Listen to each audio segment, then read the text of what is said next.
you Jesus freaks, our daily bread.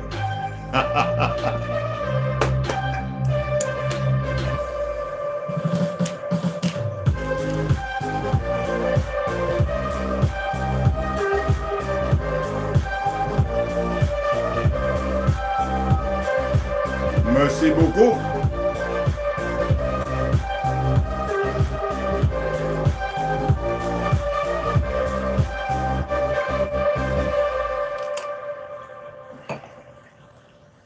Merci beaucoup.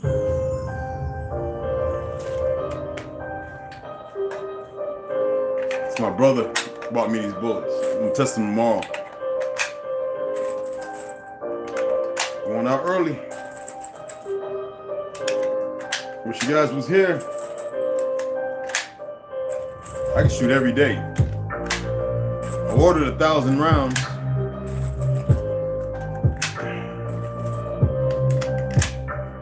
Sean was talking about. Look at that place. I think it was talking about March. I think that's kind of late, but it'd be good to meet up then as well.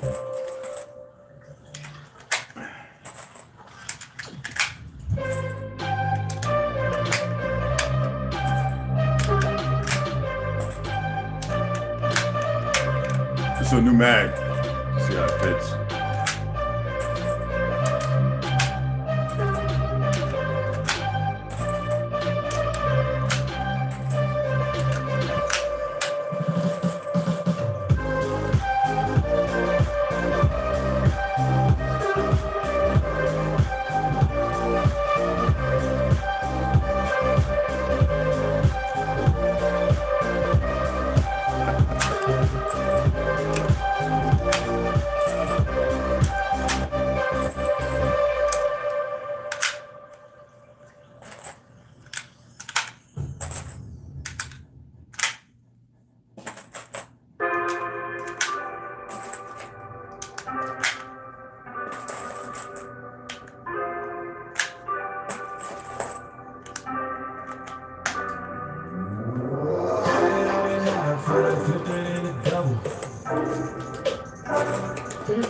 Rondo, appreciate you, fam. Appreciate you. I appreciate all my brothers. That was solid. 200 rounds. I mean, I can go through that in one sitting, but yeah.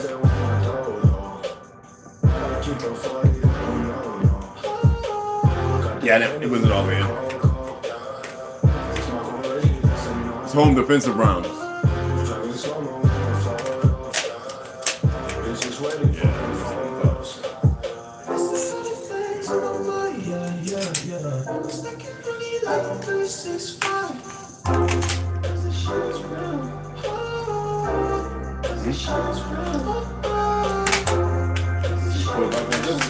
And it's like that. Pull it up. What you call it? Drop it on the ground. Put it to the back. And the right hand. That way you're ready. See what I'm saying? Out. In the back. Oh, upside down. It don't matter. Backwards or whatever. And same thing. Out. It'll be around my neck, but you know what I mean. So that way, we're gonna be practicing that. And real quick, real simple, nothing complicated. Just all you gotta do is slide it up, slide it in. That's it. As long as the bolt's open, you're good to go. We're gonna be practicing a lot of that. Safety always on, and it's one out in chamber. Bolt's open.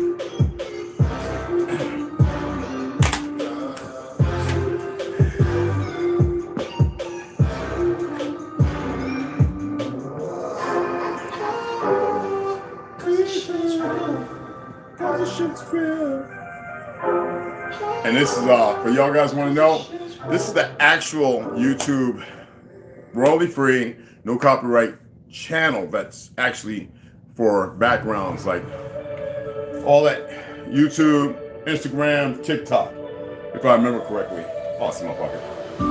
Yeah, they actually have a channel for it specifically, and it's the audio library plus. So you go ahead, it always says off on it, and that's what it's for. Background music, audio library, free. This is Good Life.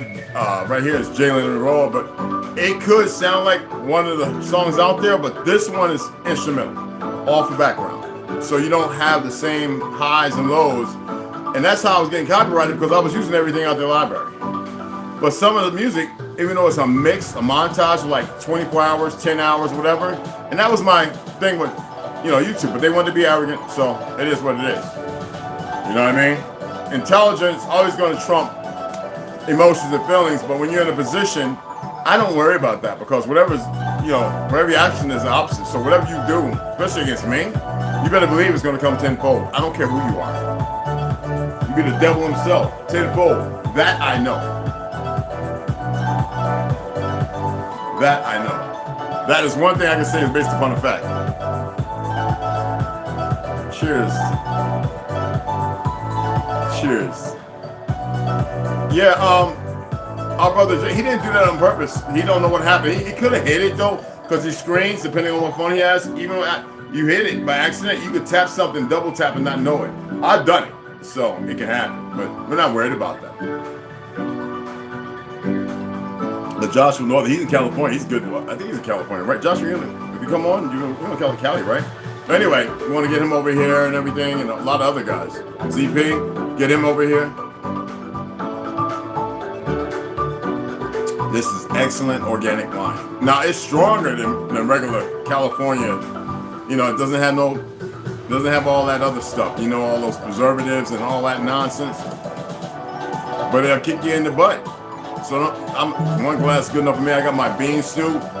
It's on the Jimmy, so this is a glass for me, y'all, and that's good enough. You hear me? I can't drink a lot of alcohol. I was surprised I drank 3 beers with Ronald and Westside here, because 2 beers, I'm done.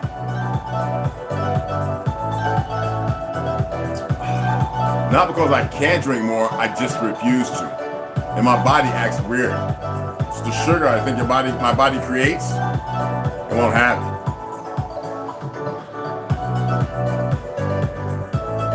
I think we got 1 new subscriber today. Love you.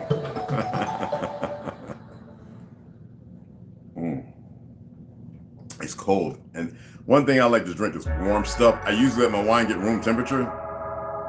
It's better for you, but it's got the flavor.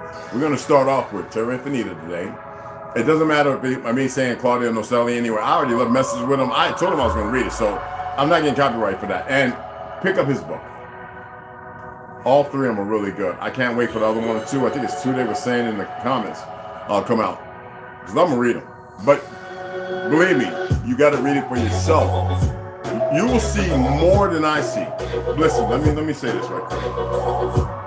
Let's bring it down to about it's background music. That's why I like it. It's beautiful music. You read it for yourself. You will see so much more. I see what's, I guess, to my taste or my testament. And trust in me. A couple other people I know have bought it. I don't know how many. I know 2 people conveyed to me that they purchased it, and they love it. But they like to watch me read. So if you come on, they'll probably come on later or something like that. Family oriented, married, children. Yeah. You can't beat this, man. It's good reading. Nos confoundum, no confusion. It's an excellent, excellent, excellent read. I don't have enough to buy any more books. I think I was last week, and 2 books yesterday, like 9 books. Yeah, so everything's spun. I think it's like $1.75 in there. $1.75 or something. So, there's more books I want to get. They're kind of expensive. I'm gonna wait until payday, because I don't want to. I gotta have gas money and all that kind of stuff, and I like to have money. And I got a bill coming up for $700 and some dollars. So, yes, I have a bill over $700, y'all. I still got a couple hundred I can spend, but no, you never know when an emergency might pop up. It's good to at least have $500 in your bank account all the time, whether you got a checking, a credit.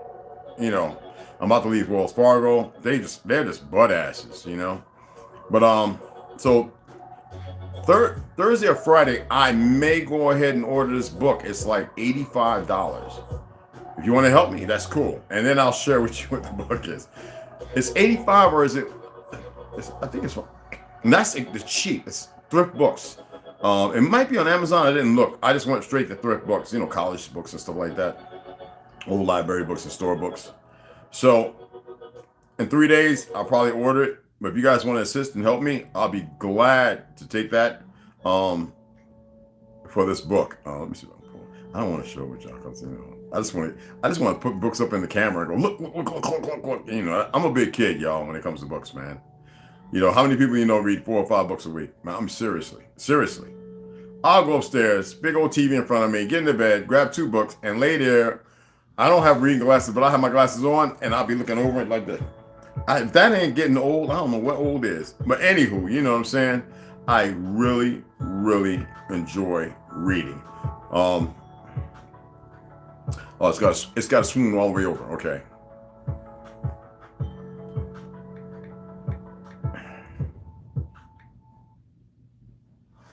Why is it doing that?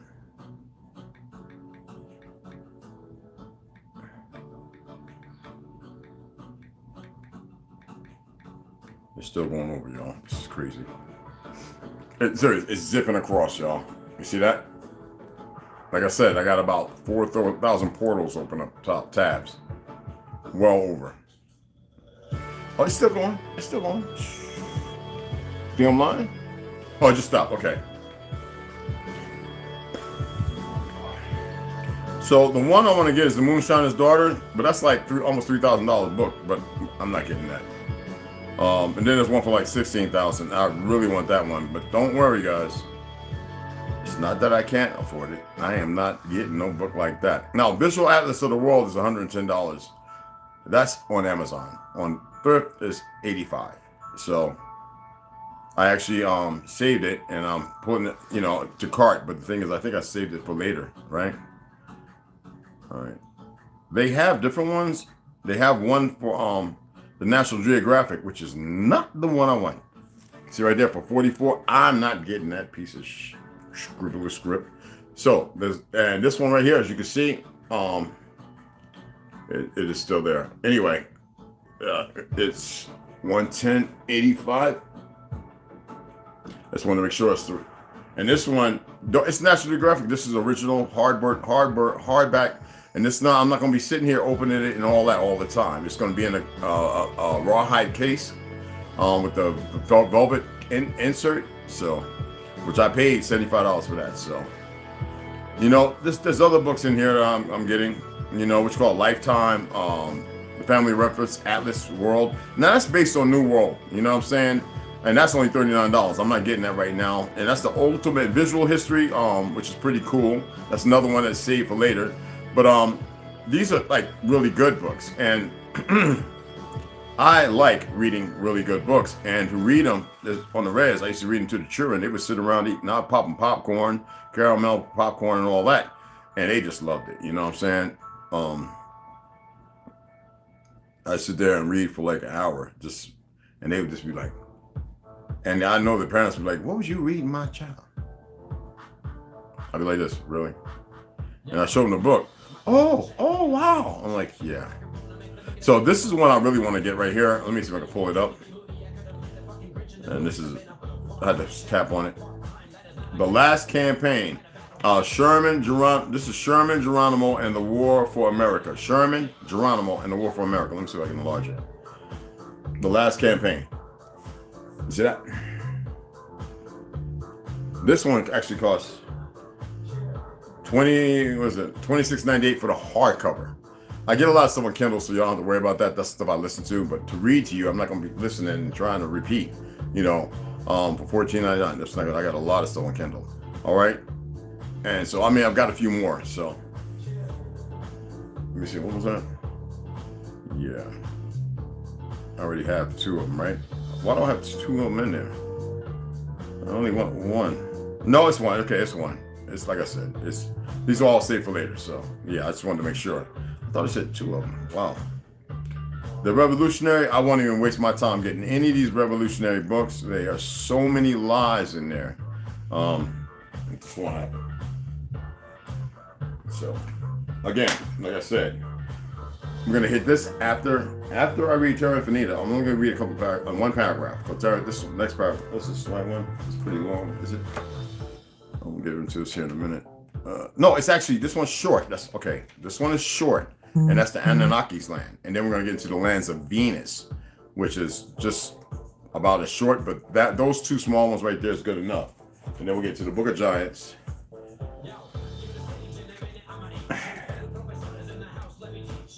Where we at? Well, I know it's still in the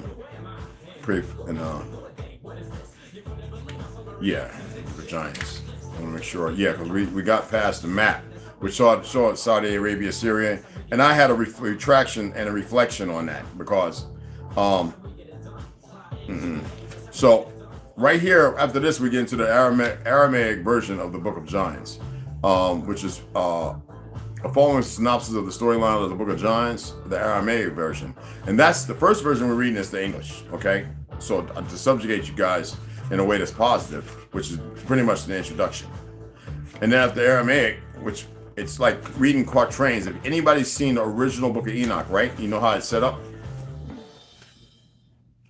You see that? Okay. Pretty interesting, all right? Which I actually love to fucking death. Yeah, I'm a book geek. Like I'm all, like really, okay? And then we'll go into the Book of Enoch, and we're pretty much almost through with this here. Seriously, all right? Just remember, it's not the original one that I have upstairs. This is the one upstairs, like that. It's crazy reading. And then we'll get into the heaven. We'll go into the Heaven Bearer and then the Exposition Exhibit. Only a couple of paragraphs in those, and then we're going to read Kessler, the 13th tribe. All right, in that order. Okay. And this is some good wine. Yeah, I just opened that. Don't worry, I don't drink like that, guys. And my bean stew should be ready in about 30 minutes. So you see me say, yo, excuse me, I'll jump up and go and turn it off. All right, let's get in here. I love to read. So this is chapter 4, the Anunnaki's lands. Okay. I know that's not really reading music, but it is background music, so like, relax. I'm gonna turn it down very low. All right, the famous Anunnaki. Let me show you that.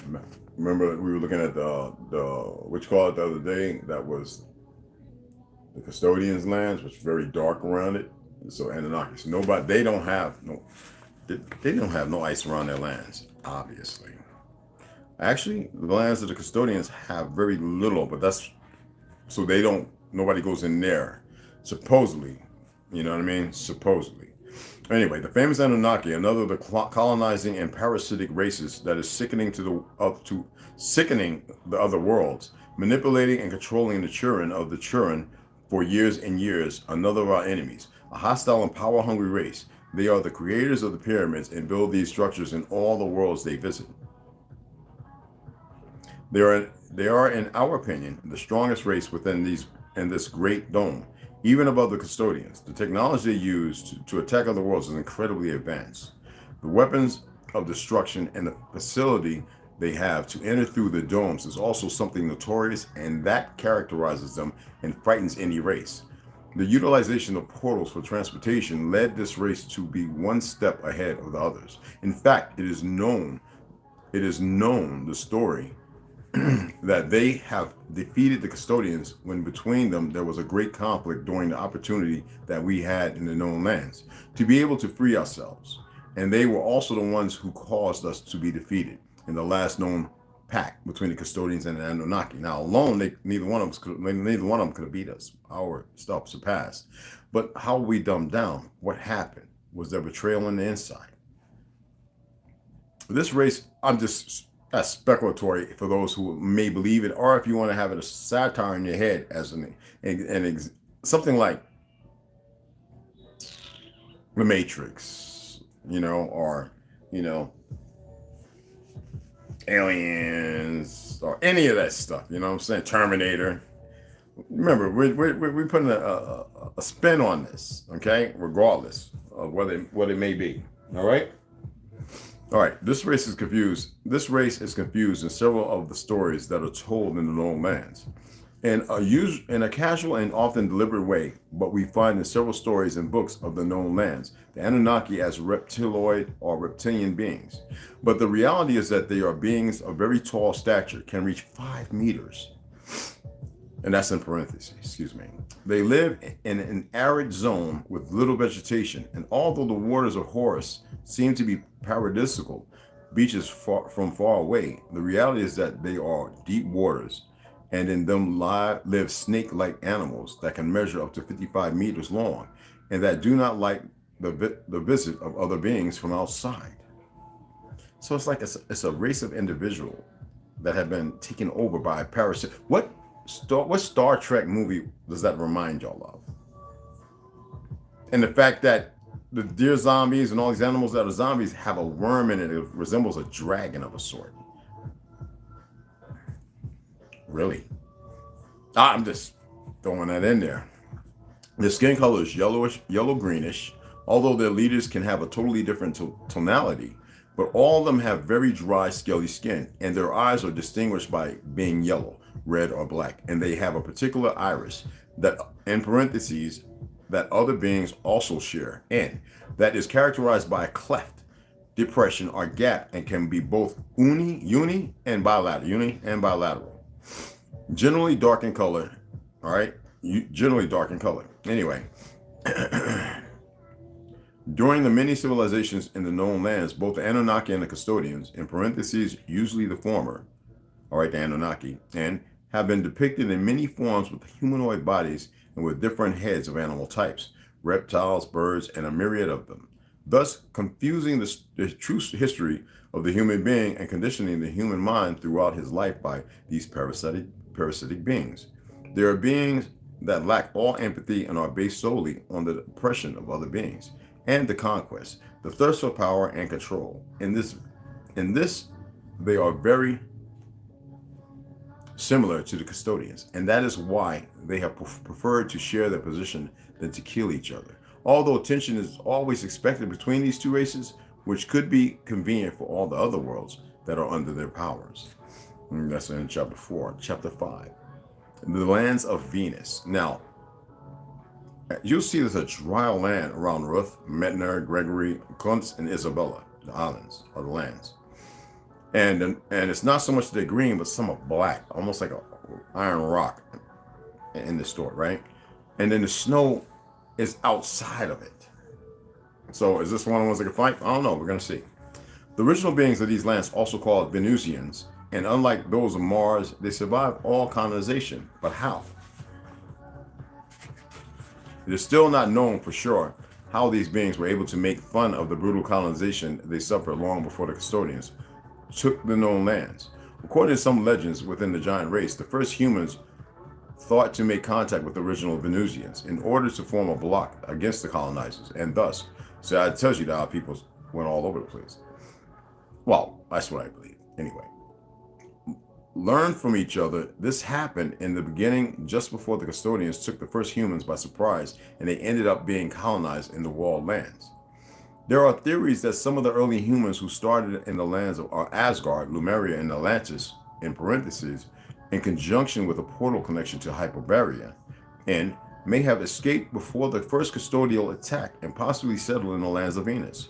The Venusians are beings who base their technology purely on and exclusively for spiritual development and benefit on their path of ascending or transcending eternally. They did not possess weapons of destruction for attack and defense. This the custodians saw as easily accessible. Once they penetrated their world environment, they thought that everything would be simple in those lands. The surprise came when the custodians set foot on the lands of Venus and a great storm hit the circle environment. Very suddenly, they did not take note of it at that time, as they thought it was the weather there.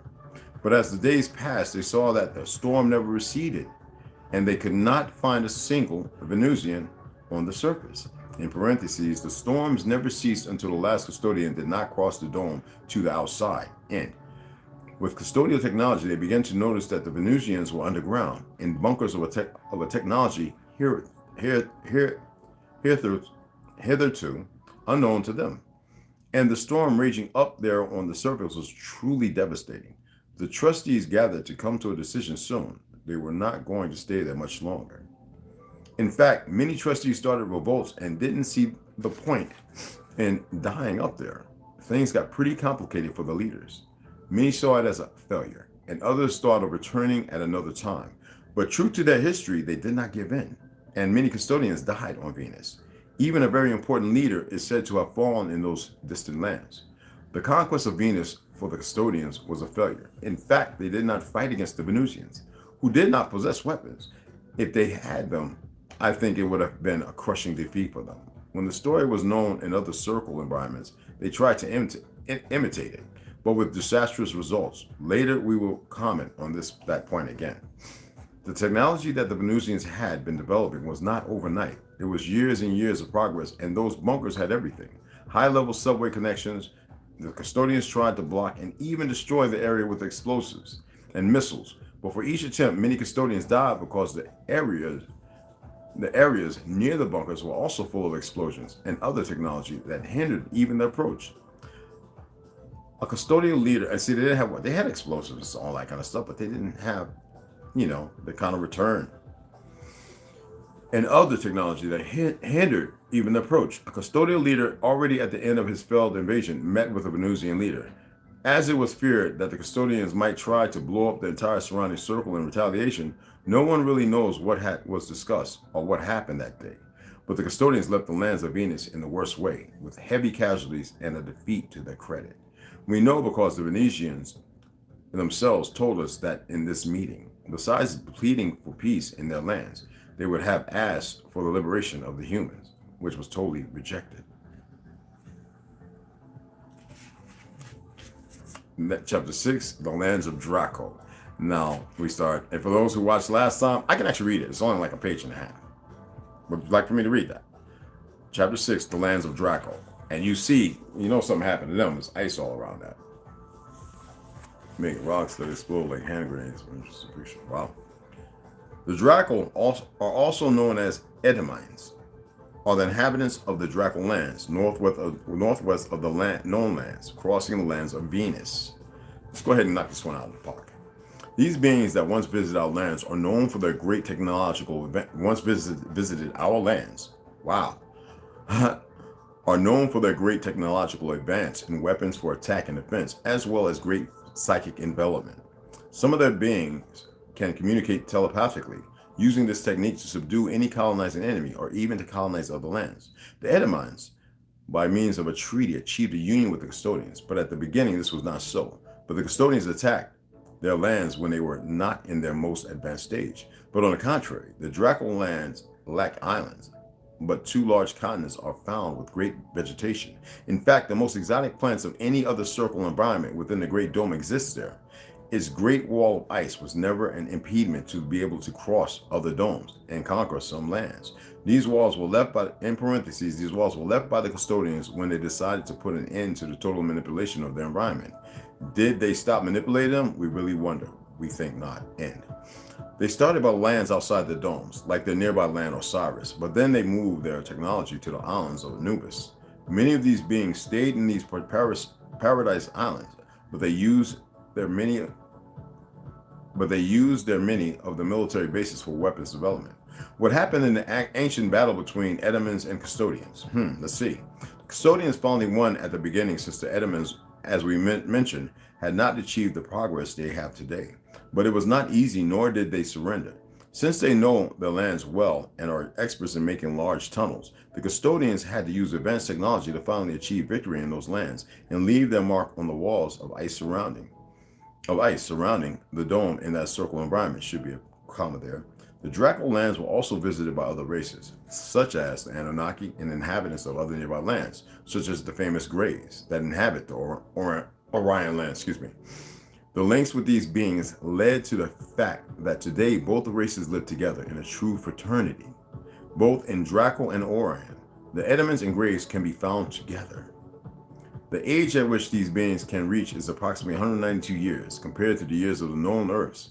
While the custodians infected their atmosphere and the air they breathed at the time of their attack, as of today they have no diseases nor any great war being waged.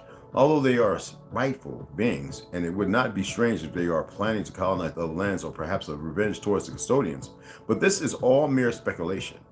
A great flood that still disconcerts its inhabitants was generated at the beginning. A strange wall surrounds its coast. It is technology that they are carrying out. It is said that it is used as radar and that it could attack any enemy that wanted to cross them. The surveillance system of their lands increased in the last what time? Product of the fear that the great colonists still have for what could be outside this great dome. It is possible that the custodians and Anunnaki are very interested in this type of wall to replace the ice walls they create today. Pretty hot. Now, Land of Mars we'll get into tomorrow. All right? It's a banger. That's a banger. Stop looking at my books. I know you want to dig your feet in it. So here is the Book of Giants, the Watchers, Nephilim, and the Book of Enoch by Joseph Lumpkin. I always usually read the back part, but no, we just need to get in here and start reading. According to the epic Gilgamesh, a mortal demigod meets Utnapishtim. Utnapishtim. I don't even know what that word is, y'all. Utnapishtim. I've never even seen that word before. I didn't remember reading that. Utnapishtim, something like that. Anyway, the Babylonian version of Noah. If you know what that word is, please repeat it and break it down. And the only man to survive the flood, I can look it up, and I'm not doing all that. The only man to survive the flood. Hold on. It's not age. Utnapishtim. Utnapishtim. That's what I'm just reading as a speller. Utnapishtim. Utnapishtim. It could still be a PH. Without H, it'd be a F. Utnapishtim. Utnapishtim. Well, anyway, was made immortal by the gods. In the Manichaean version, the giant Hobabis, who is also called Humababa, takes someone's wife. The giants fall out among themselves and begin killing one another, as well as other creatures. The giants Gilgamesh and Hobabis of the Book of Giants appear to be the same as Gilgamesh and Humbaba. So there you go. Gilgamesh was a giant, y'all. Howawa, yeah, of the Gilgamesh epic. In another version, Antabush is mentioned and seems to be the same as Upnaptism and the immortal. Since there are lost passages of the Aramaic Book of Giants, he may have made an appearance there also. Malik has translated. Well, you know who just destroyed a lot of historical books and keep the originals for themselves, right? Malik has translated and published an edition of some of the Aramaic fragments of the Book of Giants, which tells of the angels Shemhaza and Azael making a bet with God that if they were to descend from heaven to earth, they would be able to resist the urge to sin. However, soon they could not restrain themselves from becoming sexually involved with the women they found to be so beautiful. As this kind of relationship tends to loosen the jaws of men and angels, they found themselves revealing secrets reserved for heavenly beings and restricted from humankind. Shemhaza, that's actual, Shemyaza in parentheses is what we utilize, begets sons named, listen to this, Haya. That's why I don't fuck around with that. What's the name? Lex, whatever. I don't mess with that Haya. Anyway, and Ahaya. Yes, that's right. Haya and Ahaya. Haya and Ahaya each have dreams for, that's why I said it was 6,400 names. That's why I don't use all that Yashua, Haya, and all that. That's why it's good to read. I just know, I knew I've seen it over in Turkey. So Haya and Ahaya each have dreams foretelling their destruction. The angel Metatron, in parentheses, another name for the deified Enoch after his ascension to heaven. Yes, y'all. Sends them a warning of the coming flood. So Metatron was supposed to be Enoch, the one who wrote everything by the Creator, most loved by the Creator, out of humans and gods, or fallen, or whatever you want to call them. Both dreams predict the coming of the flood and the destruction of all human beings, except Noah and his 3 sons, the giants, who are the sons of the angels, are killed in the flood. Semyaza repents and suspends himself upside down between heaven and earth. Azael refuses to repent and becomes a demon who entices men to corrupt deeds and who bears the sins of Israel on the Day of Atonement. And that's Leviticus 16:7 through 10. For those who want to know, I already know that. Although there are parallels with the book of Enoch, we must ask whether the book of Giants is a Jewish work. Certainly, the discovery of the Aramaic version in the caves of Qumran points to the fact that the Essene community, a sect of Judaism, viewed that the version of Jewish. The dates of the Aramaic manuscripts rule out the possibility of it being a Christian composition. However, the text contains Babylonian mythic material. This would seem to suggest the Jews borrowed from a polytheistic, my damn tongue, a polytheistic, it's red, myth in a type of cross-pollination of mythic tales. The story does not place the borrowed ideas into the proper light of Jewish literature. I'm not making fun of you, Christian brothers and sisters. I am just pointing out a fact. Y'all didn't exist until the 1700s, in truth. Don't bite me. I learned that in Edinburgh, Scotland, and Palestine. In a type of cross-pollination of mythic tales, the story does not place the borrowed ideas into the proper light for Jewish literature. The Babylonian mythic figures are cast in an evil light and staged as wicked giants. Since some have speculated that the book of Giants was either part of or an expansion of the book of Enoch, also called 1 Enoch, we will examine the book of Giants alone and also within the text of the book of Enoch. There's a strong connection with the book of Enoch in a section called the Book of the Watchers. 1 Enoch, 1 through 36. The reader is strongly advised to read Enoch, and especially that section before reading the Book of Giants. The story will make much better sense if you do. Because of the need for this clarification, the Book of Enoch will be included in the volume. Awesome. Maybe I won't have to read it then. No, I'm going to finish it up. There have been many attempts to reconstruct the sequence and content of the Aramaic Book of Giants. There are instances where the various sequences of events are unclear. I generally follow Studenberg's sequence of events. Since the text is so fragmented and at times not fully comprehensible, it is best to first present an overall flow of meaning of the storyline. We will now explore the story presented in the Book of Giants. And it's important that I read that. All right, let's get a couple of paragraphs here. The Aramaic version of the Book of Giants. In parentheses, the following is synopsises of the storyline of the Book of Giants, the Aramaic version. And the fallen angels, also called the Watchers, lusted after and mated with human women, who gave birth to their offspring called the Nephilim. The Nephilim were monstrous and bloodthirsty giants. They killed and consumed the animals, plants, cattle, and humans of the earth. Having experienced sex for the first time, they not only consumed the creatures they found, but according to one version, they sexually abused them as well. These events were reported. What's that, bestiality? Enoch exalted God and praised him for his glory, power, and for his creation. Several giants, including Humbaba, and Mahawai, and perhaps the watcher Barakel, discussed killing humans. The giants had dreams predicting a great flood in which they would perish. And the first dream was of a stone writing tablet submerged in water. In this dream, most names of the tablet were washed away, but 3 names remained. One version of the dream was of an angel defacing the tablet as a symbol of the destruction brought about on earth. In defacing the tablets, 3 names could not be erased, symbolizing the flood's destruction, with only 3 men remaining alive on earth. There was also a dream which referred to a garden being destroyed. After destruction, 3 plant shoots or trees were left in a garden. In the second dream, an angel descended and cut down all but 3 shoots in a garden. The text may be interpreted as 3 young trees or 3 plant shoots. In parentheses, the 3 shoots and names represent the 3 sons of Noah. The giants met, counseled with one another, and decided to ask for help. Mahawai consulted Enoch for the first time. And did I bring a pen down here? Well, I know it's going to be the second with the 3rd paragraph. So we can put that right here. Okay? So,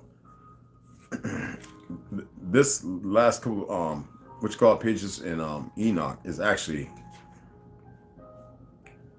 How many pages is it?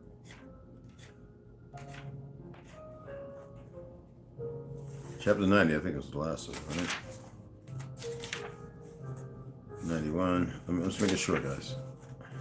92. This is all pretty quick. So it's about 3 more days of reading, actually. 3 or 4. I'm just looking to see. It is about 20 pages. You gotta remember the book of Enoch's very tiny writing, y'all. I give it to Friday. We'll be done because it goes to the very end. Yeah. Yeah. To the Friday, it'll be done. Okay? Let's go ahead and get this. And if we remember, the book of Enoch, we're just going to get right into it. I ain't going to read all that. Page 78. And each one slew and destroyed many more than was prescribed. And I began to weep and lament on account of those sheep. And thus in the vision I saw that one who wrote how he wrote down every one that was destroyed by those shepherds day by day, and carried up and laid down and showed. Actually, the whole book to the Lord of the sheep. I'd say light, but I'm going to read it as is. Even everything that they had done, and all that each one of them had made away with, and all that they had given over to destruction. And the book was read before the Lord of the sheep. And he took the book from his hand, and read it, and sealed it, and laid it down. And forthwith I saw how the shepherds pastured for 12 hours. And behold, 3 of those sheep turned back. 3 of those sheep turned back, and came and entered and began to build up all that had fallen down on that house. Build up. But the wild boars tried to hinder them, but they were not able. And they began again to build as before. And they reared up that tower, and it was named the High Tower. And they began again to place a table before the tower. But all the bread on it was polluted and not pure. And as touching all this, the eyes of those sheep were blinded, so that they saw not. In parentheses, the eyes of, and their shepherds likewise, and they delivered them in large numbers to their shepherds for destruction. And they trampled the sheep with their feet and devoured them. And the Lord of the sheep remained unmoved till all the sheep were dispersed over the field and mingled with them. In parentheses, for example, i.e., the beasts, and they, in parentheses, i.e., for example, the shepherds, and did not save them out of the hand of the beast. And this one who wrote the book carried it up and showed it and read it before the Lord of the sheep, and implored him on their account, and he besought him on their account as he showed him all the doings of the shepherds, and gave testimony before him against all the shepherds. And he took the actual book and laid it down beside him and departed. And who would that be, y'all? Enoch? The 3 sons? Is this a married, a mixture? That's why I love reading this, guys. Where's my heaven bearers, man? All right, let me go and get that, guys. I thought I had it. What was it, guys? All right, your thing. All right, let me get that right quick. Oh, that sucks.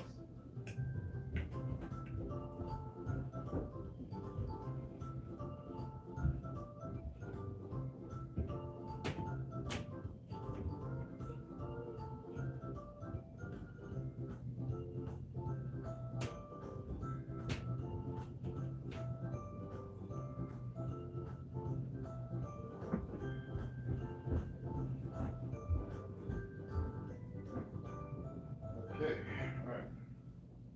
Why are you following me, Bubba? I'm right here, guy. Okay? All right, okay. Oh, my goodness. Oh, that was water. Okay. Whew. Yeah, that's it. I marked this one, but I just want to make sure. Excuse me.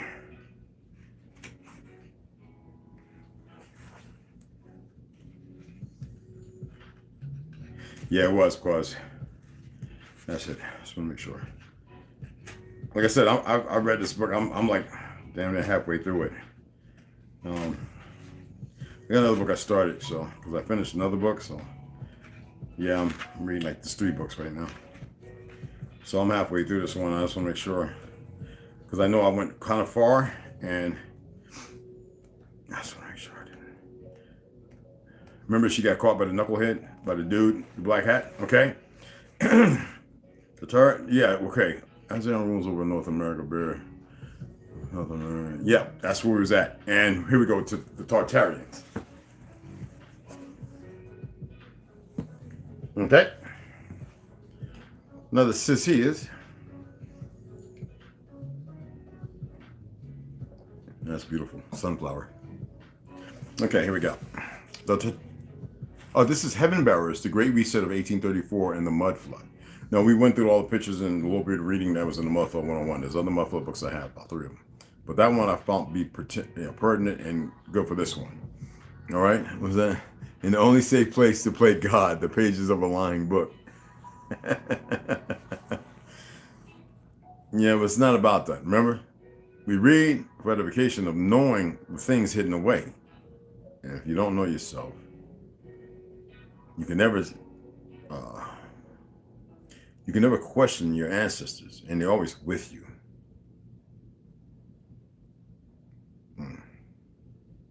The Tartarians were very humble and trusting people. Don't dissuade the people from watching, brother. The Tartarians were very humble and trusting people who lived in perfect harmony with Mother Nature and the tree of life. We don't want that here. Who together, and you're pretty knowledgeable, were the beating heart and lifeline of Earth. They had one race, one language, and one culture. The Tartarian Empire spanned the entire Earth and had only, no kidding, had only, somebody, I found it somewhere, had only one king, and I visited everywhere on this great island we call Earth, and I've seen Tartaria everywhere I went. Only one king and queen who did not rule over the people, but made sure that the empire was always in perfect harmony with Mother Nature. When Mother Nature is sick, the Tartarians would nurse her back to health, and what we do is make each other sick. The Tartarians would nurse her back to health, and she rewarded them with good harvest and the purest of water. Ceremonial things, dances, singing, all that good stuff. Natural energy fluctuations. They did not take without giving back, and there was complete equilibrium, balance. Natural. There was no pain and suffering. Poverty did not exist, neither did money. Everything was free, and people merely followed their possessions or passions. There was no such thing as a job, not like what the Heaven Bearers have created for the humans. The Tartarians have very high mental capacities and found a way to create free energy from nature, and they built mega structures to harness this power and divert it to the different homes via ornaments and metal structures on top of buildings known as antiquity. It's where you say antiquities, but it's tech. Antiquitat. 3 massive power stations were built in the northern part of Africa, and they are so big they can be seen for miles above the Earth's surface. They have pointy tops and produce no waste and make no sound. There is water all around them. And remember, I showed, who saw that picture I shared? Did I share it on here in the post? I know on Facebook, Instagram, I shared it, and TikTok, I refuse to share it. Where in the 1785, all of that so-called Ethiopia was green. All of it. Then all of a sudden, 1845, 1850, it's a desert out of nowhere. And I've been over there and seen some of that in the Great Wall. I went to a part of that Great Wall. It's buried. And you can walk over like a street road, but you can step up like two step levels. And you can see where they were digging it out. And it just kept going down. And if I'd have fell, I'd have broke something. And they channel this free energy through the water to all the different cities around the Earth. The energy is centralized and converted into unusable power via the buildings. Wouldn't that make sense to cover everything with sand? That are now used as churches and distributed to all the homes via frequency that is created by the organs found inside them. The energy flows to each home, connects with the antiquity on the roof of the particular home, and powers up everything, including the fireplace. The Heaven Bearers couldn't understand how this Tartarian technology worked, so they destroyed most of it after they had arrived and started to work on plans to create their own. Malcolm comes home just after the sun sets, and he is sorry. At least he thinks he is. He is starting to feel emotions, and he doesn't understand why. It makes him feel weak, and being a Phoenician, He has to try very hard to brush, these thoughts and feelings away. He calls for Bonnie while he takes off his coat, but there is no answer. Bonnie, he calls again, and his voice is harsh. I haven't seen her all day. Mr. Harrington! Jane appears from the kitchen with a red and white tablecloth in her hands, and she has a look of worry on her face. Yes, Massa, no. She went in for a walk, and outside in the garden, leave that alone. All right, for a walk outside in the garden, and she just didn't come back. I asked her to stay away from Henry, but I'm not sure. She isn't with Henry. I was with him most of the day. He snaps and interrupts her. Then perhaps she pauses and has a revelation. I think she went down to the underneath part of the mansion then. Malcolm walks around to the back of the mansion, and the window is boarded up tight and nailed in, exactly as he instructed Henry to do. He can smell she was here earlier in the day, and he allows his senses to go into overdrive. He closes his eyes and focuses hard. He can smell fear and blood. He can smell her blood. Jane, go back inside and get super ready. His voice is calm and relaxed. How one should be. No emotions, no feelings. He pulls away the wooden board with ease, and the nails used to hold it into place are no match for him. He climbs inside and sees her lying in the corner of the room. Her blonde hair and head are bloody, but the blood isn't fresh, and this pleases him. He looks around the room and notices the portrait lying on the floor and the metal pole with the blue stones leaning up against the wall, and a shock of electricity rushes over him. He knows what this metal pole is, and it is definitely not an ordinary metal pole. He takes the metal pole, picks her up, and carries her into the house. I will come back for the portrait, he tells himself. Jane, fetch me some water, warm water, and a cloth now, he shouts as he enters the mansion.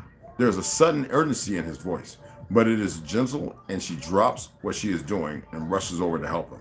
She cries out at the sight of Bonnie. Her lips are a light shade of blue, and her neck has bruised on it. She wasn't breathing that well. She is fine, Jane. I can hear her heartbeat. In fact, I can hear all 3 heartbeats. They are faint, but they are there. What can I do? She asks and places her hand on his shoulder. Fetch me a blanket. She is ice cold, and we need to warm her up. Start a fire in the sitting room when you are finished. Jane rushes off to do as he asks. And when she comes back, he dips the linen cloth into the warm water. The best stuff to use is linen cloth, I swear. And he cleans the blood of Bonnie's face and hair, and as best as he can. As he slowly removes the blood from the side of her head, he notices the wound is already healing itself, and he stops breathing for a split second. Remember, she's Tartarian. He blinks hard and takes another good look at what he is seeing. Tartarians don't have the ability to heal themselves. Oh, wow. He thinks to himself, no, it cannot be. He takes a closer look, and the wound looks a few days old already, and his left hand starts to tremble slightly. He finishes cleaning her up and then carries her to the sitting room and sits with her in front of the fireplace. Wow. This is using the fire and his body heat to warm her up. He wonders what happened to her, and more importantly, wonders why she is healing herself at such a fast pace. Could it be the twin babies in her from his bloodline? He can smell the scent, a man on her, but he doesn't know this person and knows that he is definitely not from around here. Chapter 9. Let me go ahead and stare at this and turn it off, because I know it should be about ready. Excuse me, guys. Oh, you smell delicioso! Oh, man. Oh, yes, sir. Yes, sir. Oh, you smell good. You smell good. I just got about 10 more minutes on there. 10 to 15 more minutes on that stove. Man, that smells so freaking good. Oh, man, that smells so good. It's unbelievable. Oh, yes, it's wafting all through here. Chapter 9. We're going to read a couple paragraphs here, and we're going to go right into Flatlanders. She feels warm and can feel the bright yellow sunlight on her face. She is sitting in a field with thousands of purple and white flowers. You've got to make up for time, people. And she picks one, just to make sure they are real. Daphne, come over here, sweetheart. She looks around, but there's no one else there, and she picks another purple flower. Daphne, I said come over here. The voice is sweet and flows away gently in the wind. Bonnie looks around her and sees a woman with bright blue eyes and a big smile, signaling, and it says ALY, y'all, signaling for her to come and join her. It is her. It is her mother. She is young and beautiful, her golden, wavy hair blowing in the wind, and the white dress she is wearing accentuates her petite structure. Bonnie takes a deep breath and runs with wobbly and clumsy legs as fast as she can with her arms stretched out in front of her. My daughter and son walking, running. There you are, sweetheart. She picks her up and kisses her all over her face, and she realizes she is small. Only a baby. This is only a baby. This is a memory of when she was a baby, and her hair and her heart sinks. Excuse me. Hawaii into her chest. She is suddenly standing there as a grown-up, Bonnie, and she watches her mother swing her younger self around in her arms. The flowers in the field stretches for miles, and her gaze moves towards a man playing with another little girl. She is older than her, maybe 3 or 4 years old. Cassidy, come and join us, she calls out, and she comes running towards her. The man follows with a smile on his face, and she knows him too. It is them. It is her family. She reaches out her hand to touch them, but she can't get close enough. She opens her mouth to call out to them, but she makes no sound. You can't edit or recreate dreams, Bonnie. Just enjoy them as they are, says a soft and young voice, and she realizes it is her, talking to herself. She can hear another voice suddenly, but it isn't hers. It is from a man.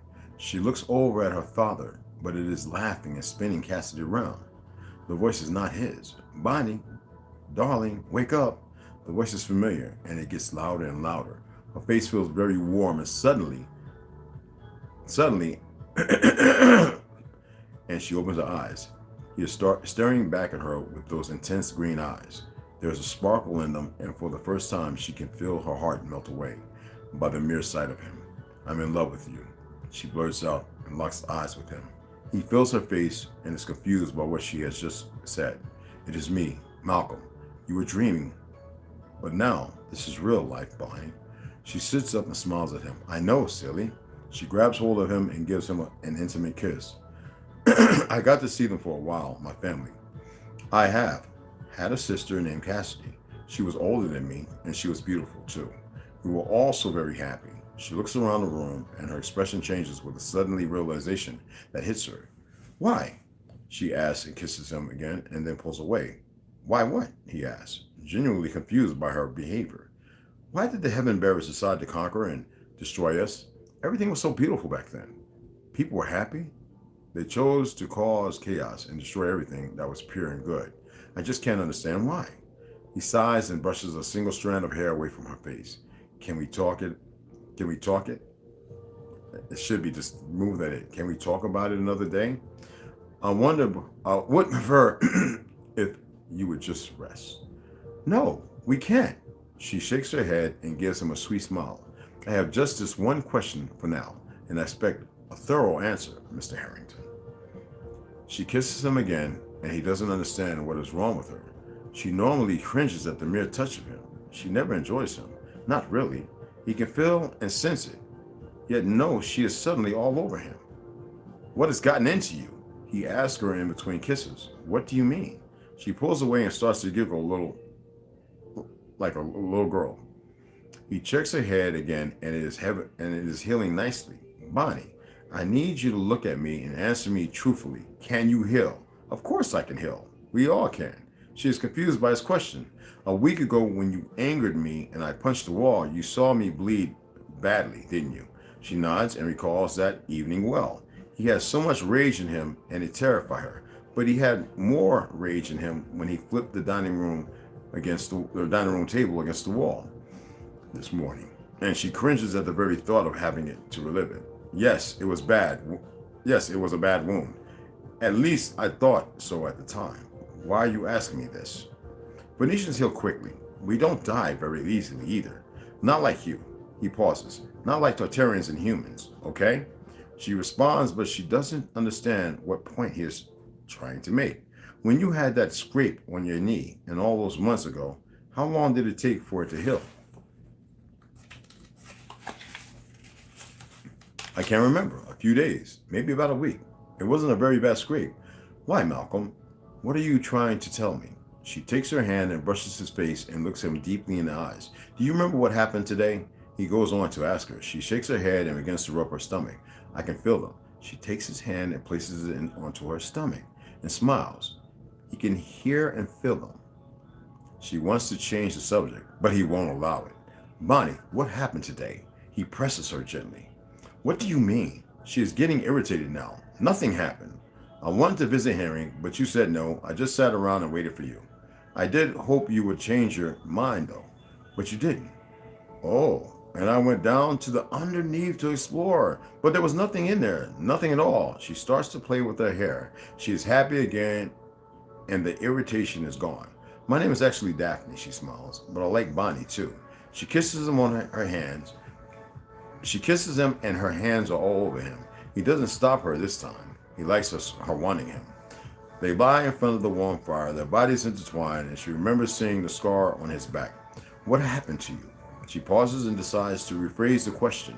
What I mean is, you have a big scar along your spine. How did you get that? My mother, he clenches his jaw. My real mother did this to me. She tried to kill me. What? She cries out in horror. How could she do that? Why would she do that? I am an abomination. She never wanted me. She was forced to have me, Bonnie. He kisses her shoulder, and she can feel his warm and tender breath all over her neck. Just like you are forced to have my abominations. He carries on. So she gave birth to me, and then she tried to kill me. But what she didn't know was that we don't die so easily. In fact, we heal very quickly, and there is only one way to kill our kind. But she didn't know that. No one did at the time. He pulls decapitation. He pulls her in close, and it is as if he is talking to himself. She left me to die, but I didn't. There is a moment of awkward silence, and then he breaks it. Azrael punished her fairly for what she did, and hung her shortly thereafter in the city square. As a warning to the others, I will show you one of these days if you would like. His voice is calm and collected, and it creeps Bonnie out. How do you know all of this? I mean, you were just a baby, she asks. We remember everything from the moment we are born, just like you. He catches himself and wants to change the subject. I'm sorry. She must have not seen any other way out. She touches his face and kisses him gently. Now, will you tell me why they chose to conquer us? Why us and not another race? No, I can't, Bonnie.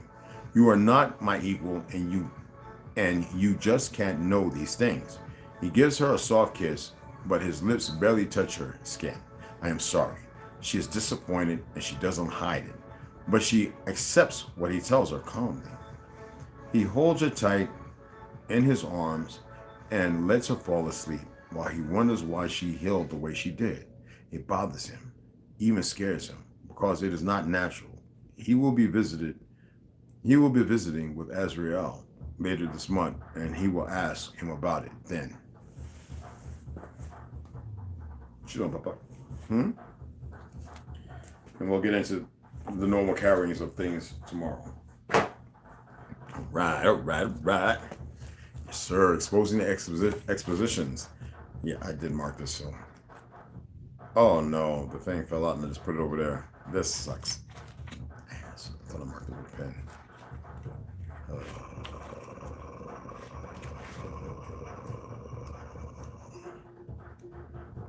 I probably should remember to grab a pen. That sucks ass. I did mark this, I think. I remember right.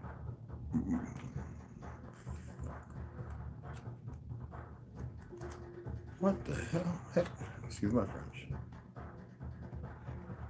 But I know where it was. I know it was getting close to the Carter Harbor. I was back here. Come on, where you at, buddy? There we go. Here we go. I got it. It's not marked, but I remember exactly where. Because it's getting close to the fires, if I remember right. Yeah. Tells me I got through the mud. Okay.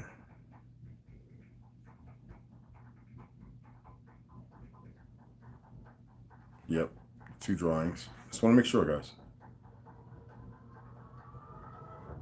Yeah. Yep. Expedition construction. Just making sure.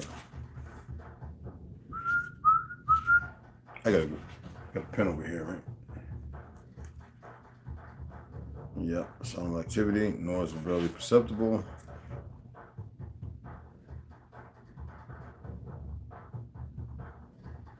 Yeah. In Tennessee, Chicago.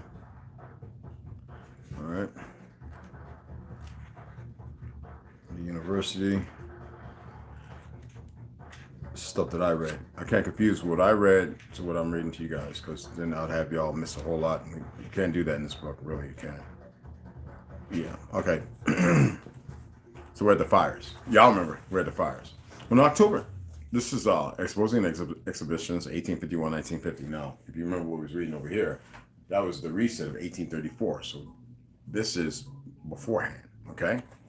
On October 8th, 1871, Chicago had what is known as its Great Fire. Bancroft described it as it had destroyed more than 1,700 buildings, okay, and more than 70 miles of pavement. It had blotted out of existence the entire business section, most of the railroad depots with their rolling stock, most of the docks, and much of the shipping, while all of the public edifices of which Chicago was one to be proud of. Her courthouse and post office, her custom house and chamber of commerce, there remain only here and there the lurid skeleton of a wall. There were not a dozen wholesale stores left standing in the city. There were few hotels, theaters, or churches, and there was but a single bank. According to the historical account above, that is almost total devastation.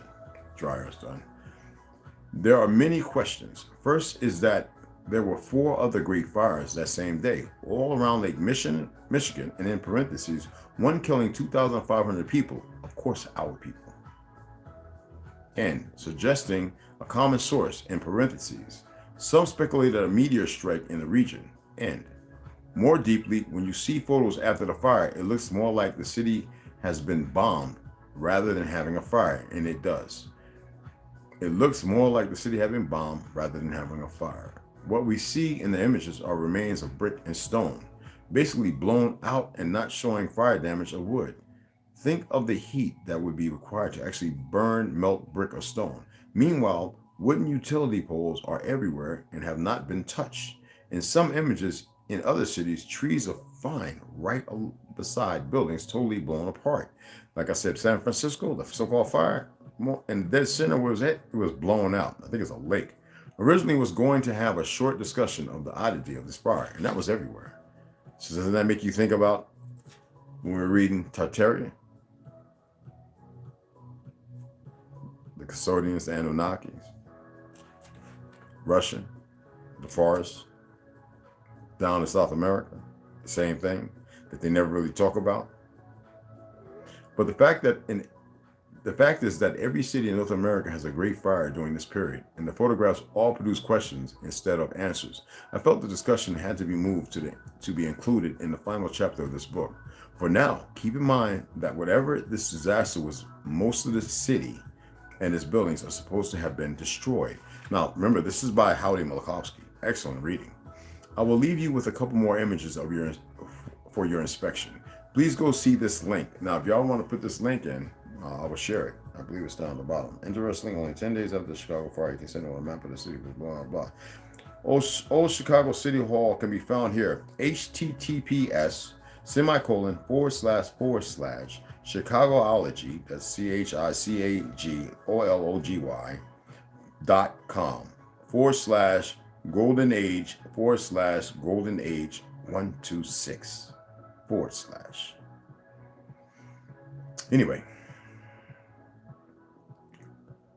for it's one of the weirdest buildings I have ever come across. This old Chicago City Hall, which was torn down in 1908, this was supposed to have been built in 1853 along Randolph and LaSalle Street.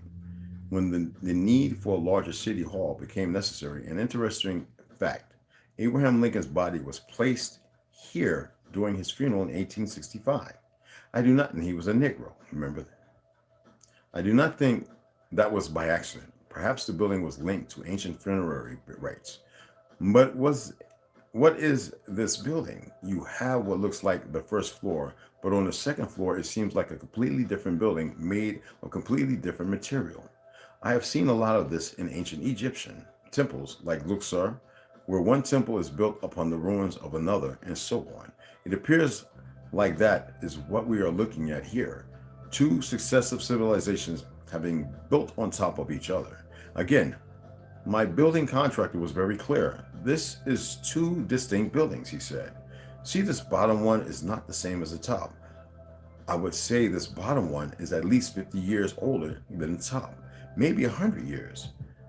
When I told him the history that they were built as one in the 1850s, he responded, I don't care about history. These are two different buildings from two different time periods. Very strange. But then they tore the thing down and built a new city hall, the one that still stands today. Interesting.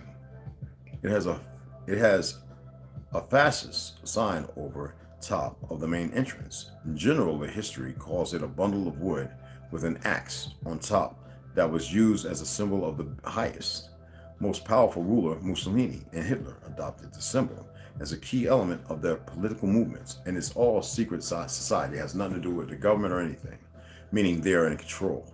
And the word fascism comes from it. However, recent research is changing the view of fascists from a symbol to a possible powerful energy weapon, in parentheses, where Tesla got his death ray idea from. Instead of wood, we may have some sort of metal rod surrounding not by rope, but by copper wire. The trumpets that looked down the walls of biblical Jericho were not simple trumpets, but energy weapons of which the fascists might be symbolizing. Thus, much of the world's great architecture could be a countermeasure to such energy weapons. Not only could cathedrals generate free energy by cities, they could also be used to block energy weapons. Do not forget the story of when Cathar sites, such as bazaars, were attacked by the invading Christian crusaders, and they all went to the cathedral for shelter. There may be more of a reason for this than first believed, and the fascist is found all over the U.S. Look at the Lincoln Memorial in Washington. The two sides of the chair he sits on are a pair of fascists. Oh, it's F-A-S-C-E-S, not F-A-S-T-I-S-T-S, okay? So it's fascists, like I'm pronouncing it different, okay? But back to Chicago. Again, this gets odd when you take a look at where the modern city hall is located. Right across the street is the very strange Chicago Temple building, the site Temple building, mind you, the site of the First United Methodist Church. Secretive bastards. This, the tallest church in the world, was built between 1922 and 1924. Clarence Darrow of Scopes Monkey Trial fame had an office on the 6th floor. One block the other way is almost a step pyramid, like structure with a dome on top of it. 2 streets over is a building with a glass pyramid on top. A few blocks to the river is a giant dome building on North Wabash that has secondary high domes at each corner. There is far more to explore with the odd history of what was built in Chicago after 1893. But right now, I want to get to the planning and construction of the exposition itself before returning to look at what else was supposed to be built in Chicago at the very time. So again, that's going to be https:// Chicago, CHICAGOLOGY.com / golden age 126 / if you want to take a look at it. Okay, and we're going to leave that right there. I need there we go, that's good, perfect. Because the next part is going to be the exhibition construction 1891 1893, which I questioned myself. Okay, so Flatlanders is about done. I just want to finish this one up. Okay, I think, can I do it? Possibility strong. Okay. Yeah. All right. So we was here. Good. God equals good. Devil equals evil. Are y'all paying attention? These are personifications of energy, not literal characters. That's why I was telling you to hold off there, Z. Because I don't I can't stand the word God and none of that stuff. But anyway, and evil is a personification to keep people dull and afraid, even though people are coming out of the shell, but they don't have no guidance or nurturing and natural order in them. So they're running around fracas, creating harm, which is the worst thing they could do. They knew their end story. Literalist Christians read the Bible, and specifically the book of Revelations, as an ominous doomsday prophecy, whereby humanity's highest virtue and the only answer to evil is waiting around until a half God, half man literally floats down from the clouds to save them and the world. They believe the devil will bring hell on earth for 7 years, a great tribulation with literal tortures worse than any horror movie, and that it is inevitable. One with that worshiping genius that can bring about fear. But if they simply believe in genius, have a priest dunk their heads underwater and or say a prayer and semicolons, in quotation marks, accepting Christ into their hearts, that these acts are sufficient enough in the eyes of God for them to be timely teleported up to heaven with the other literalist Christians and spared the horrific tortures destined for all non-believers. If read with understanding of the spiritual symbology, numerology, and allegories purposely encoded, however, the true deeper meaning of Revelations is revealed. Once again, the author is imploring for humanity to waken Kundalini and their 7 chakras. There's other names for it, guys. I'm going to run with what's being said here. To renounce vices and develop virtues. And that's what we get into the spiritual makeup. To disassociate with their lower carnal ego desires in order to access a higher level of spiritual consciousness. Okay? Revelations chapter 1 verse 20 states, the mystery of the 7 stars which thou saw in my right hand, and the 7 golden candlesticks. The 7 stars are the angels of the 7 churches, and the 7 candlesticks which thou saw are the 7 churches. The meaning of the 7 churches and 7 candlesticks certainly remains a mystery for those unaware of Kundalini yoga and the chakra system. But for anyone acquainted with this ancient symbolism, the only mystery is why the masses continue to misinterpret these scriptures as literal doomsday prophecies. Revelation chapter 4 verse 5 reads, and out of the throne proceeded lightnings and thunderings and voices, and there were 7 lamps of fire burning before the throne, which are the 7 spirits of God. That word.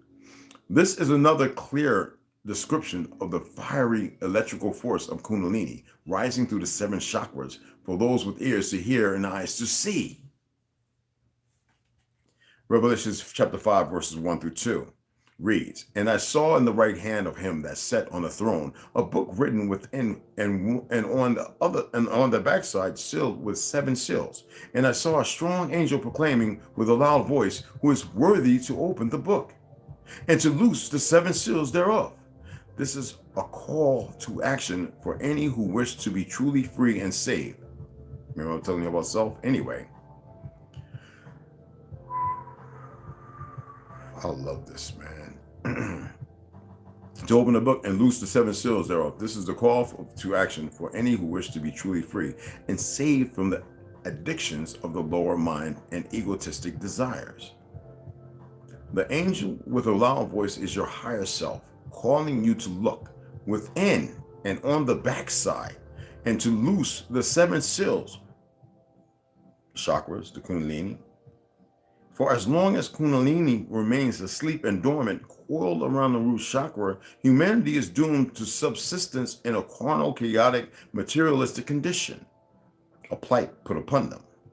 The chakras are referred to as seals, which require loosening because in humanity's current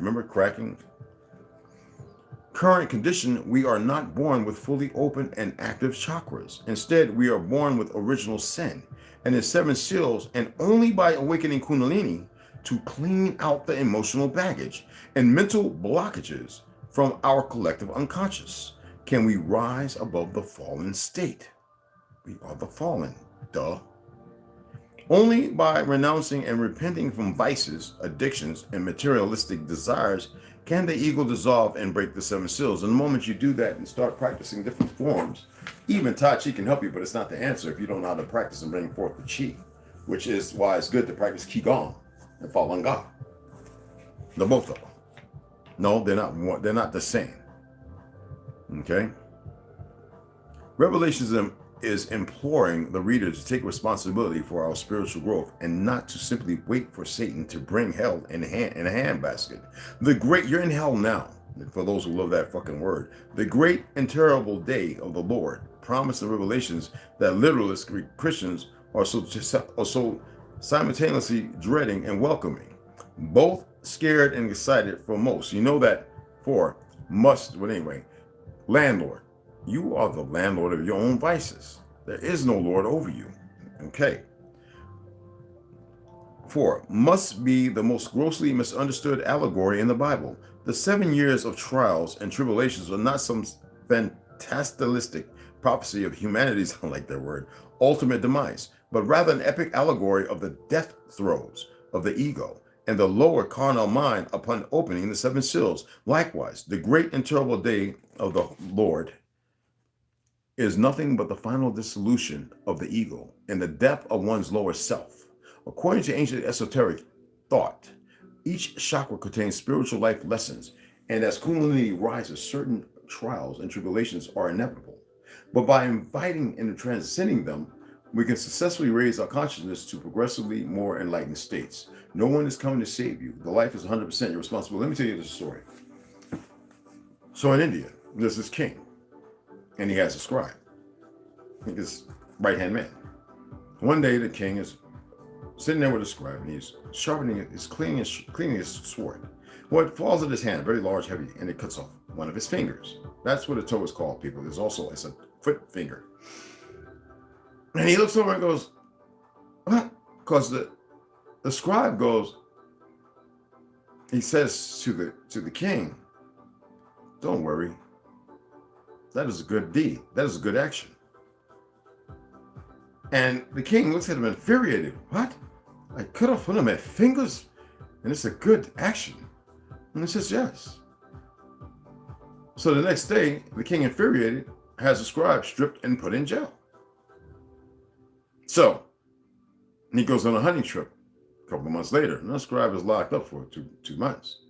On this hunting trip, he sees the fawn, and he goes to chasing, and he gets separated from his army. And there until he's met by the indigenous population. Yes, there's a bunch of melanated people, and the king looks like some half-ass big yellow individual. And he tells them who he is, but they cannot understand his language. So they have him dehorse. They take him and tie him up and put him on a log, and they take him. And they tell him when they arrive that you will be our sacrifice. They let him know. And they have somebody to translate that you will be our sacrifice for going on land. So they get him ready a week later, and they wash him up, and they flour him, and they dress him up in the best linen they have. And they have him sitting there and preparing him for the sacrifice. Well, along comes the shaman, and he looks at the man. He notices he has a finger missing. His toe finger is missing. And he goes, hey, he is not complete. Look, he is missing a finger. We must have him a whole one for sacrifice. So he is freed. Well, he's held now. So it's about 3 months later. It's a total of 5 months the scribe has been locked up. So he's returned to his man. Well, they find him, and he returns. And he goes back. And the scribe is sitting there across from him. He wants to ask him. He says, what did you mean? Well, that's a good action when I have my toe cut. He says, and because you know that I was almost sacrificed. And the scribe looks at him. Well, it is a good action. Think about it. If you had not cut a toe, I would have been with you. And if you did take me with your toe cut, I would have been sacrificed because I was complete. So therefore, by you putting me in jail, therefore it was a good action. The moral of the story, never look a gift horse in the mouth. Never kick somebody who sends a message that you cannot interpolate. Give it time.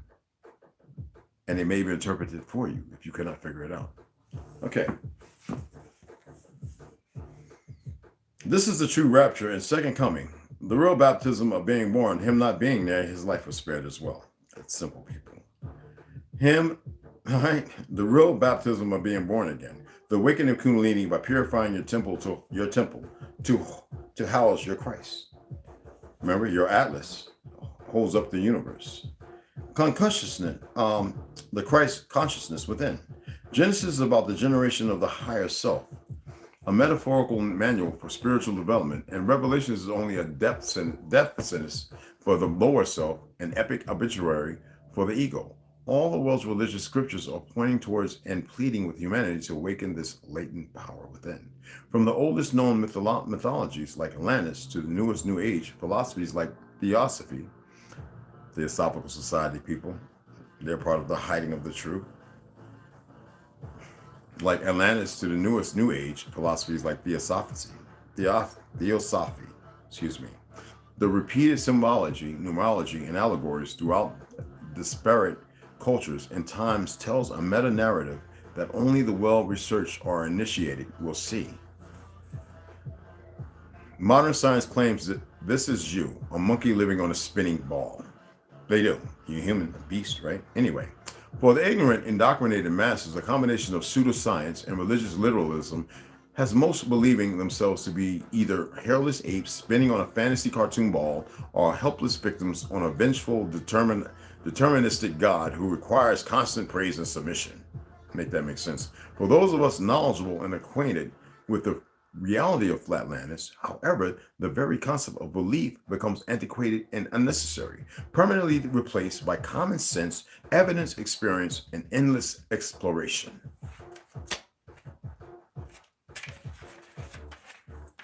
And we have finished Flatlanders by author Eric Dubé. Pretty acceptable, I would say. I'm actually going to save this for tomorrow. Arthur Koestler, The 13th Tribe. Y'all pretty much have a hint of what I said earlier. What I stated is based upon a fact. Let me give a shout out. It's an hour and 30 minutes. I said we'd be on here for a minute. Round over. What's going on, Mama Red? What's up at DJZP? Yes. Sarada, what's going on, baby girl?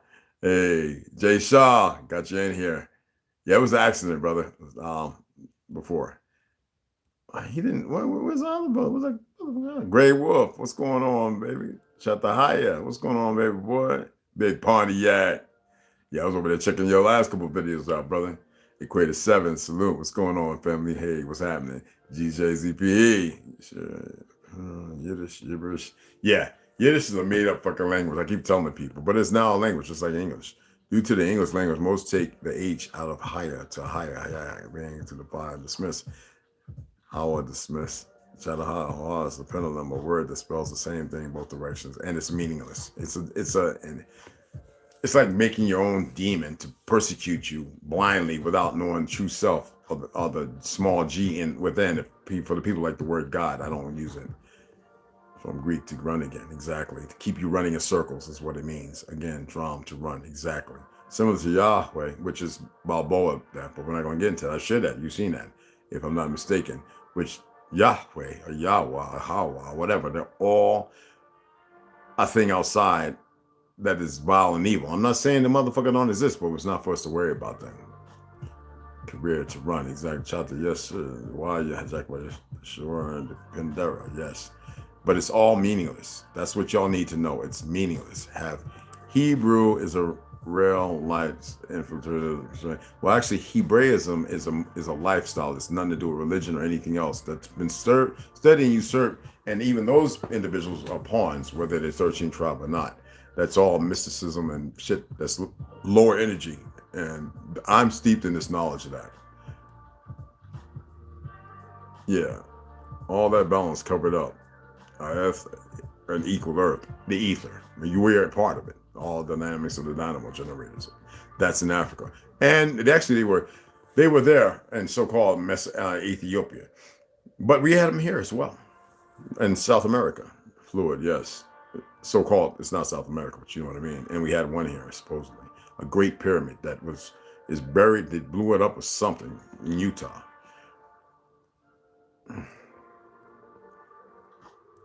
Iron oxide is the key. It's a mix of blood. Even when yes, it is. Yes, it is. And that and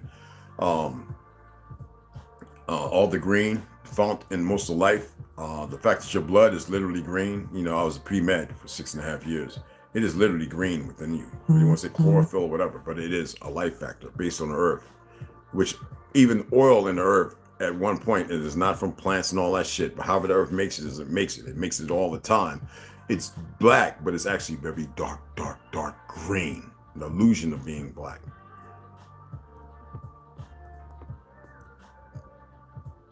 Oh yeah, I'll hook you up, Chata. Anybody with the books, what I'll tomorrow, I'll set it up and I'll take pictures and send the books to you.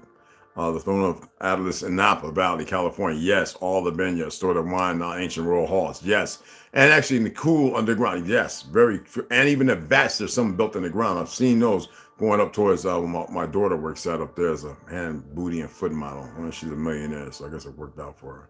The entire city of Napa Valley. Yes, and even over here. Yes, sir. Yes, big time. So it's good there's people knowledgeable. You know, so I could talk about this stuff all day and forever. And you know, I'm not worried about it being truth or not.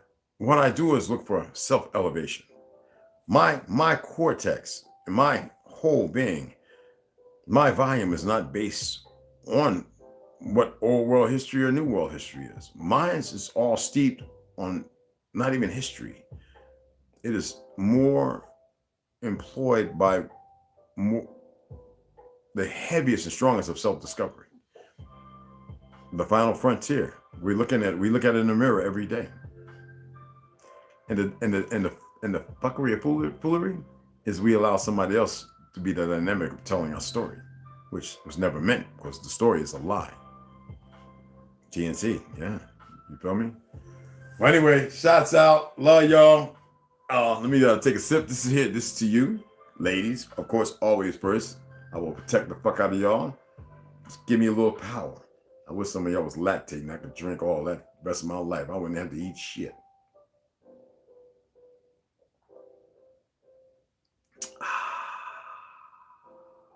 Say so, boom. Yeah, that breast milk is a goddamn TNT. You damn right. And not the wine is just good. And I can't drink 2 or 3 of them. Now if I had some company, it'd be different. I'd be like, what's up, baby girl? What's going on? I got 2 of them. We just wrap them up. They got the heat on and everything. I get one of them electric fireplaces put down there and be like, what you want to watch? Let me stop being stupid.